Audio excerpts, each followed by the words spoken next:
My theory is gonna start off with these three. Specifically, what the heck are they? Most of the fandom thinks they're reincarnations of the original pilgrims. Some of them think they're somehow descendants. And few think that these guys are actually the pilgrims.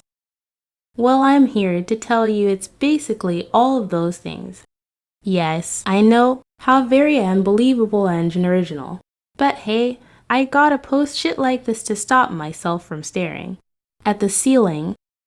I may as well be Moppat except I'm not popular. So anyway, let's just get into the video. The theory goes like this. Pigsy is a mix of descendant and reincarnation. Tang is a reincarnation. And Sandy is Sha Wujing, but with amnesia. Now you might be wondering why I'm even saying this, especially since Season 4 may have a confirmed there. Reincarnations, however, trapped inside the body of the great monk Tang Tang. Tang's past life guy? Yeah, well, that's unconfirmed, but yeah. Monkey King's piggy companion! If we're really connected to the ancient warriors through our past lives, then maybe Pigsy is inside this big hog waiting to be awakened! No! Just because we look a certain way. Because our monster ancestors were, well, monsters. Since not even the show is revealing it yet, despite the theme being revolved around the past. Perhaps that's a huge twist or a huge plot point that's going to be discussed in future seasons. You know, like other plot points that weren't discussed. Season 4 special spoilers. But the fact still remains that no one has direct confirmation of what these guys are. So join me on a journey on how these guys are all descendant, original, reincarnations. I'm gonna start off with Pigsy because somehow he's the most easiest and complicated to explain. I've divided Pigsy's connection with Zhubaji into two categories. 1. He's just a descendant of Zhubaji. 2. He's a descendant and reincarnation. I'm going to show why I think he's not an original pilgrim. Let's take a look at the episode Sweet and Sour. In the episode we can see a bunch of pictures Pigsy has on the wall. Some of these photos clearly shows Pigsy having a childhood, plus graduating school. And throughout the whole episode, he monologues on how his restaurant started from his family. Those punks with their flash-frozen microwave junk. Convenience can never replace a traditional, home-cooked family recipe. You two don't get it. I poured my heart into this place. From the pots to the utensils, even my grandmother's antique windows.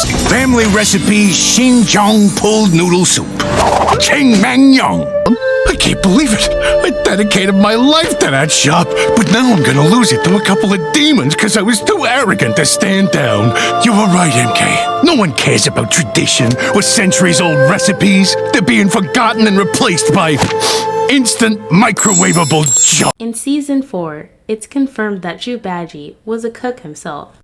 And since the recipe is probably centuries old, it could have possibly started from him. After all, Zhubaji was probably the most likely to have descendants next to Ali, considering he never changed his infatuation with women during the entire journey. And in the entire time we're seeing demons around the journey, we have yet to see another pig demon during the journey. During this entire scene, we see different types of demons, but not a pig demon. But according to Pigsy's photos, and the fact that his recipe is a traditional passed down from centuries, implies there are multiple pig demons. Since Zhubaji is the only pig demon shown in the entirety of JTTW and LMK, that means that it's possible that Pigsy's family originated from him. Though I'm not completely sure how though.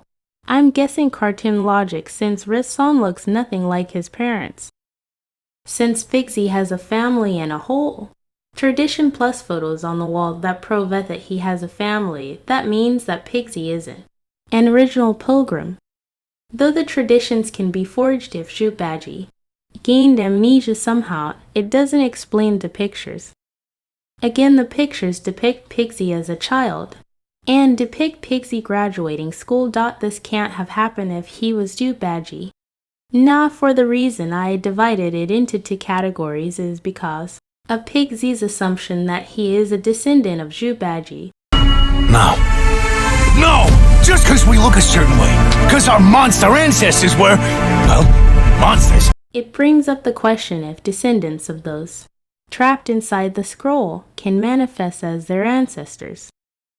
Though May might have already debunked that theory, some people in the comments might have heard of the ally being alive theory and argue that she probably didn't manifest as him because he was alive.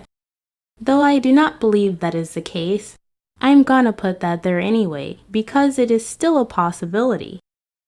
But if the assumption is that descendants cannot manifest as their ancestors, then Pigsy might also be a reincarnation.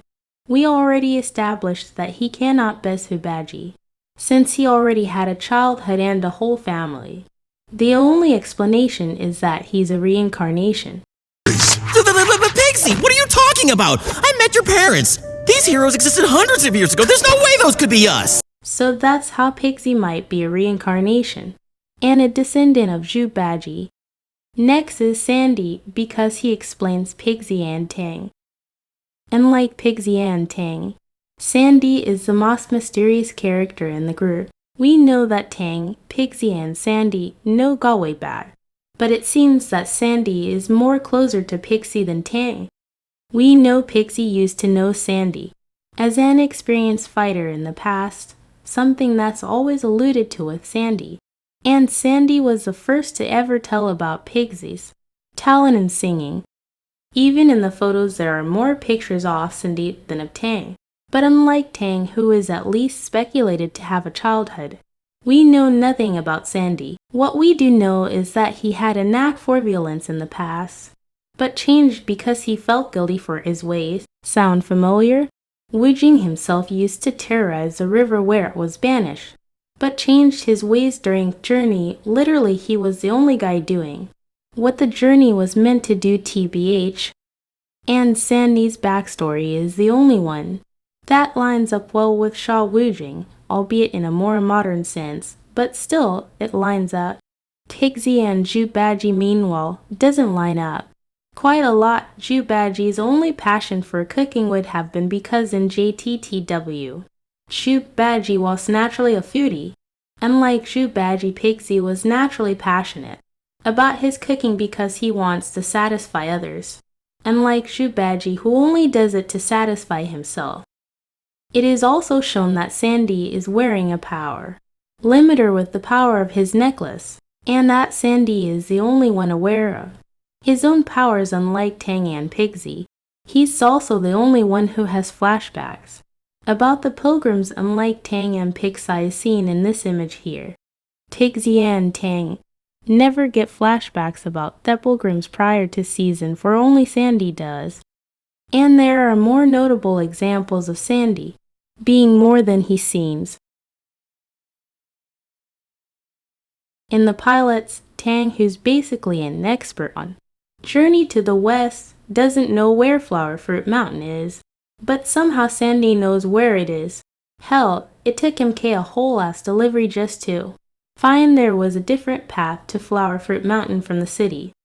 And he didn't even know he was delivering to Wukong in the first place. How would Sandy know where to find Wukong but not Tang? Sure, he travels a lot, but I doubt Sandy had any reason to go on a boat ride towards the Flaming Mountains. He also can't be a reincarnation, because reincarnations in Buddhism don't receive memories of their past lives. Hell, Tripitaka's living proof that they don't. He's literally had like 8 past lives. And Sandy is the only one of his kind. We don't see any evidence of any other person that has Sandy's description other than Sha Wu Jing, who was the most obedient disciple of Tripitaka. And in almost all of his photos, Sandy is only depicted as an adult. We don't see a chilled version of Sandy, nor any indication that he has a family. So he may be Sha Wu Jing with amnesia of some sort. It's not that hard to believe since Sha Wu Jing was a demon, meaning like the rest of the cast he can live for thousands of years. Now we have Tang, which I'm absolutely certain he's a reincarnation. Let me get this right off the bat. Tang cannot be a descendant because Tripitaka is a monk. Monks, due to their practices as a monk, cannot have children. For monks, they have to let go of worldly desires and earthly connections in Buddhism in order to reach nirvana, I think. Worldly desires and earthly connections include not getting married or having children. Tripitaka, even in JTTW, is strict in his practices as a monk, so much so that Tripitaka refused to elope with the scorpion demon during the Kingdom of Women are. In LMK, Tripitaka is the cousin of the Emperor according to the guards. You hear? Emperor's cousin. What's his name? Tang San Tang? Yeah, that's the one. If you wanted him to be related to Tripitaka kid, he could have descended from Tripitaka's cousin. But Tripitaka himself cannot have children. It is against his practices. As much as you can argue that it is different in LMK, as much as he maintains his friendship with the pilgrims, he still remains ever faithful to his practices. After all, his no-violence rule is still buried into the teachings of Wukong's mind, with Wukong only using it as a last resort. As for why I'm absolutely sure why he's a reincarnation, Tang, despite having these powers, seems only aware of it during the events of Season 3 as in Season 4 it's shown that not only does he not know how to use it, but doesn't know how he got it. And now you're thinking Mr. Tang's gonna use his newfound powers to free our mystic monkey, right? You need time now. Give it a minute! Your journey is not This is no pleasure for you. I'm not sure my sweet magic moves did the trick. You think? Meanwhile, Sandy himself knows about this power and knows how to use it. It seems to only activate at random in Season 3.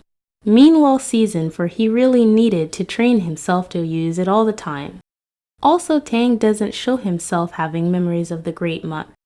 Again, out of the three, it's only Sandy that gets these flashbacks. Tang and Pigsy should remember these memories in Season 4, but despite having so many moments where they can have those memories back, they still speak about their past selves as if they don't remember them.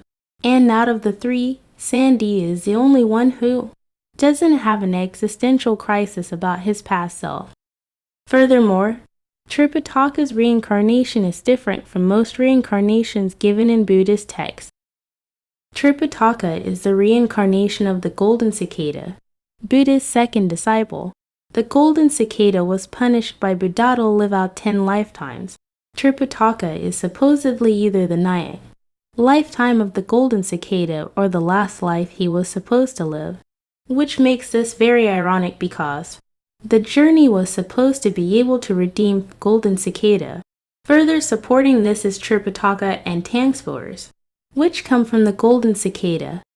Tang's magic circle features golden cicada markings in them. This is also the same with Tripitaka. Since Tripitaka's magic circle has golden cicada symbols on them, it's safe to assume his reincarnation can gain the powers of his last life. You might argue that Pigsy shouldn't have powers either, but again I'm going with the complexity that he's also Jubaji's descendant, since Mei also has her ancestors' powers, and comparing Ao Lai and Mei's dragon form, it's safe to assume the powers of the ancestors grow weaker over time, considering Pigsy's powers only show up inconveniently. Meanwhile, Tang shows up when it's absolutely necessary. I will probably make a separate video about Pigsy's powers after this, though he doesn't seem to have any proof of a childhood or a family. He does not have any memories of Tripitaka like Sandy does.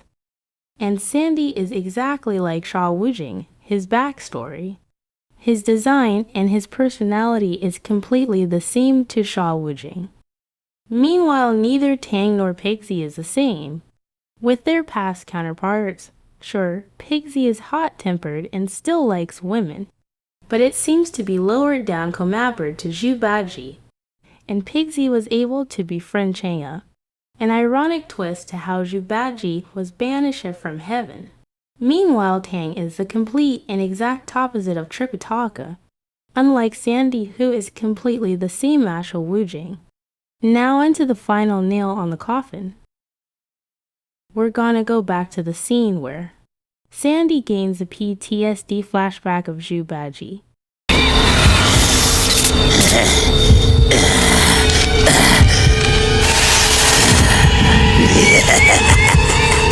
So long, butterfly. This was a scene Sandy had a flashback to before. We see Jubaji in the ground. Though since Wujing was a former celestial warrior, it could be a flashback to when he was a celestial warrior. This flashback of a heavily injured Jubaji is seen afterwards, since this is a flashback, explaining as to why Sandy stopped fighting in the first place. How come the flashback is showing Jubaji in a war around him? Furthermore, it is explained that Sandy used to get into fights as in a modern term. Hell, even Huntsman explains it further. So what's your deal, big guy? A frame like that? Now that's a warrior's build.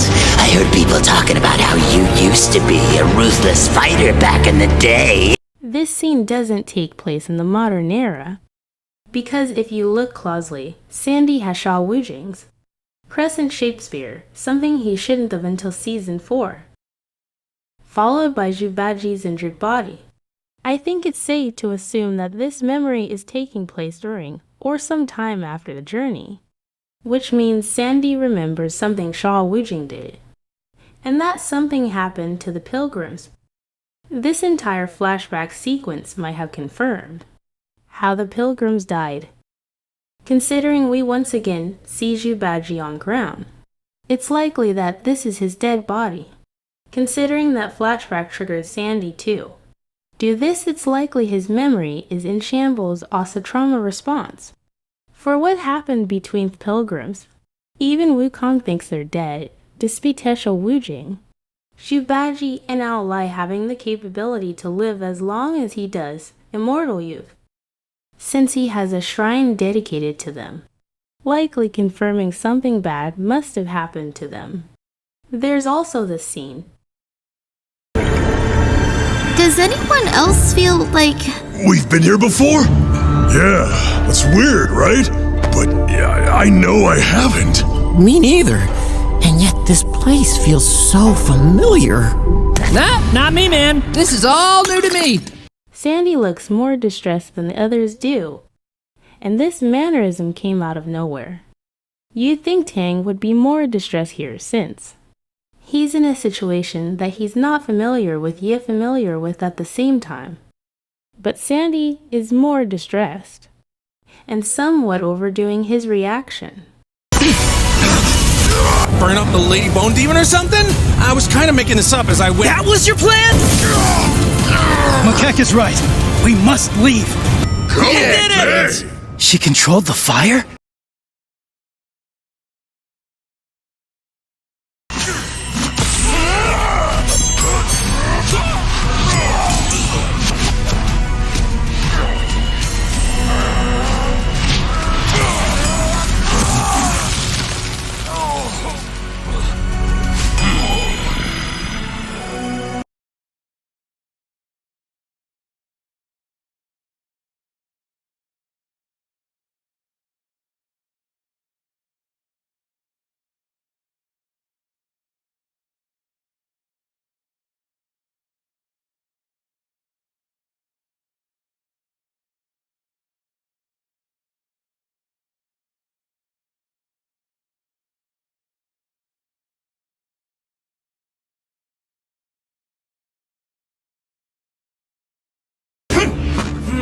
Guess I must have scared it off.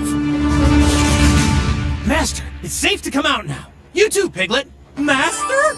Piglet? Fine. Jubaji? Master! You've lost your memories! You have to remember who you are! That's Jubaji, the celestial swine! This is Wujing of the Flowing Sand River! If it isn't the great monk Tang San Song, you cannot imagine how I've longed for this moment! Monk, the scroll. Have you repaired it?